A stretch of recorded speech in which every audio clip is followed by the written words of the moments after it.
পদত্যাগ সেটির প্রতি আমরা আগেই সমর্থন জানিয়েছিলাম। আমরা দেখেছি যে এই ডক্টর মাসুদের অপসারণের জন্য কুয়েটের প্রায় 30 জন শিক্ষার্থী জীবন মৃত্যুর সন্দিগ্ধ থাকতেও কোনো এক অজানা শক্তি বলে কুয়েটের ভিসির কোনো কিছু হয়নি। তিনি মোটেও অনুশোচনা প্রকাশ করেননি, শিক্ষার্থীদের কাছে যাননি। তার যে কর্মকাণ্ড বিদ্বেষমূলক আচরণের পরিবর্তে সে যে বিরূপ আচরণ শিক্ষার্থীদের কাছে দেখিয়েছেন সেজন্য তিনি একবার জন্য অনুশোচনা করেনি।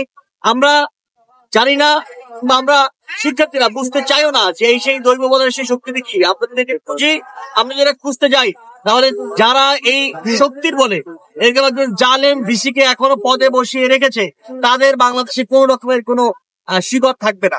আমরা জানি যে এই কুয়েটের যে ভিসি ডক্টর মাসুদ, তিনি কুয়েট ছাত্রদলের এককালীন সভাপতি ছিলেন।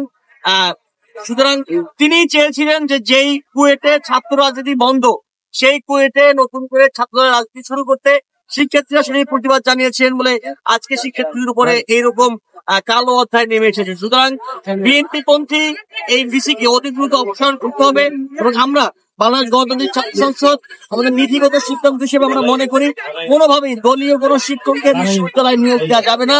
তাকে ভিসি বানানো, প্রক্টর বানানো, পুরো-ভিসি বানানো অন্যান্য প্রশাসনিক দায়িত্ব দূরের কথা, দলীয় পরিচয়ে গত 16 বছরে আমরা দেখেছি শিক্ষক নিয়োগের মাধ্যমে বিশ্ববিদ্যালয়ের শিক্ষার পরিবেশকে একেবারে ধ্বংস করে দেওয়া হয়েছে। 5ই আগস্টের পরে আমরা শিক্ষার সংস্কার এটা কখনো চাইনি এবং আমরা দেখছি 5ই আগস্টের পরে একই জিনিস আবার পুনরাবৃত্তি হয়েছে। সুতরাং আমরা এই পুনরাবৃত্তি আর চাই না।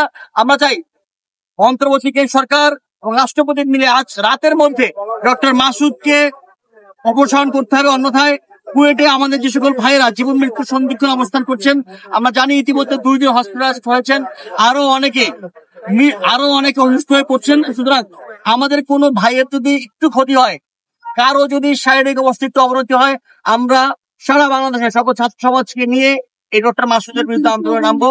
সুতরাং আমরা অন্তর্বর্তীকালীন সরকারকে অনুরোধ জানাই অতি দ্রুত যাতে ডক্টর মাসুদকে অপসারণ করা হয়। একইভাবে চট্টগ্রাম বিশ্ববিদ্যালয়ে আমরা একই রকমের সিনারিও দেখছি, সেখানে অনেক শিক্ষার্থী ইতিমধ্যে অনশনরত অবস্থায় তার ছাত্রীর সাথে কোনো অনুসরণ করায় তারা অসুস্থ হয়ে পড়েছেন।